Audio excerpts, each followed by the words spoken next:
Good morning. Firstly, I wanted to say thanks to everyone for organizing. Thanks to everyone that came and spoke and did a workshop and did a talk, and everyone here for attending. And I think we should put our hands together for the event organizers. So maybe let's do a quick clap.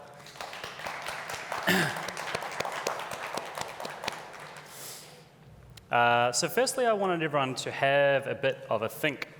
Open your minds and think of every single Polkadot project that you can think of. You can list them out in your head, spend a bit of time. Okay. And then think of every Kusama project, NFT project, DeFi project, DAO, anything. Start to make a bit of a list in your head of all these different projects. Okay. And then think of every Ethereum project, including L2s and sidechains. How's your list going?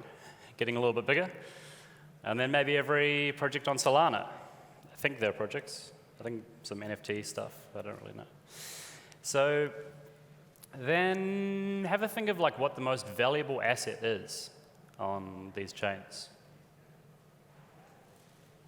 Well, I would argue that it's actually attention. If no one is paying attention to your project, if no one's interested in what you're going on, it doesn't matter how good your tokenomics are, it doesn't matter how good your project is, how your UI is. If no one's paying attention, then your project's probably not very likely to go very well. So my name is Birdo. I'm a product manager and professional Discord reader at a company called Talisman that you may have heard of. Maybe hands up here who's installed Talisman before? Who's got it installed? If you don't, it's a multi-chain wallet for Polkadot and Kusama. We focus on user experience, making things really beautiful, really easy for Polkadot and Kusama. So would definitely suggest you go and download it. It's just talisman.xyz. So today I'm going to be talking about community engagement attention and how we're leveraging that with Collabland. So I think a lot of us here are builders or have built stuff in the past. And you probably know that it's pretty complex. It's pretty difficult. I'd probably argue that building a great community is maybe even more difficult.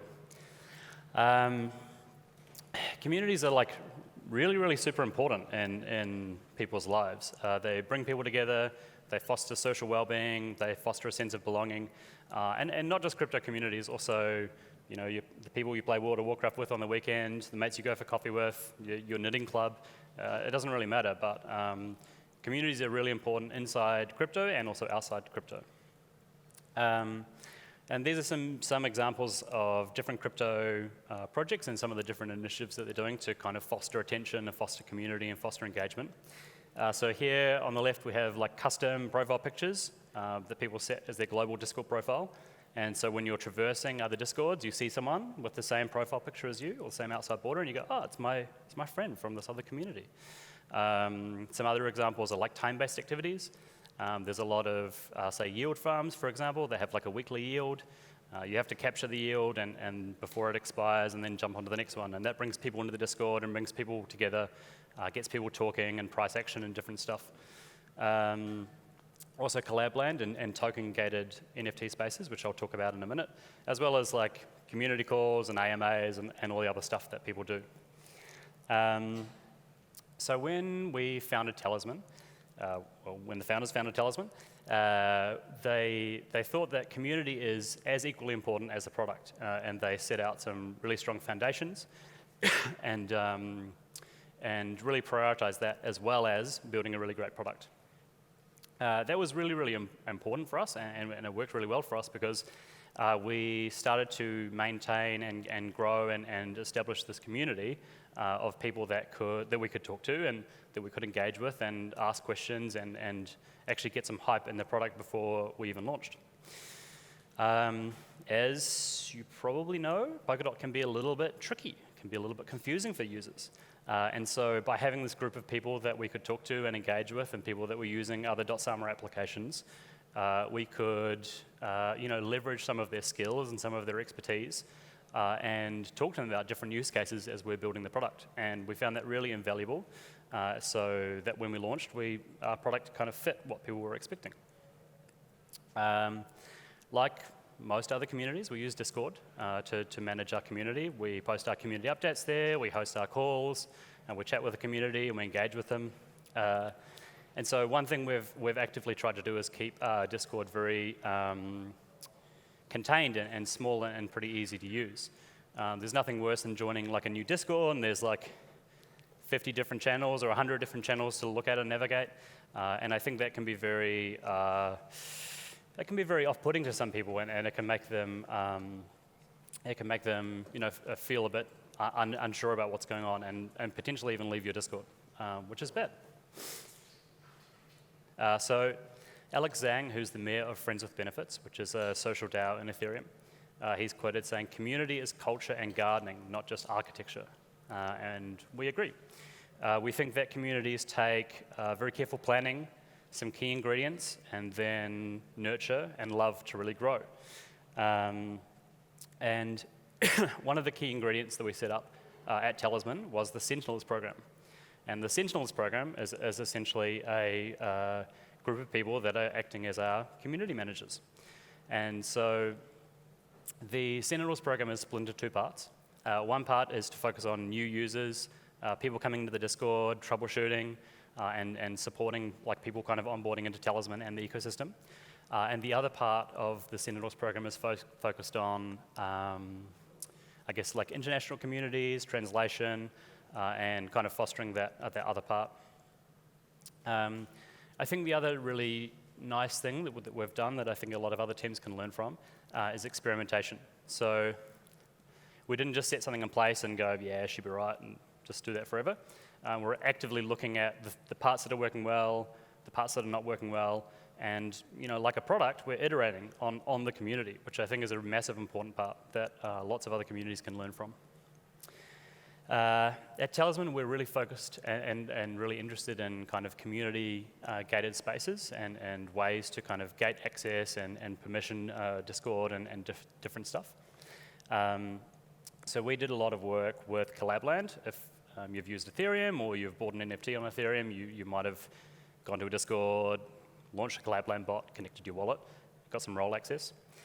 So we worked with Collabland and the Remark team to kind of make this available for Polkadot and Kusama for any ecosystem, any project that wants to use this in the ecosystem.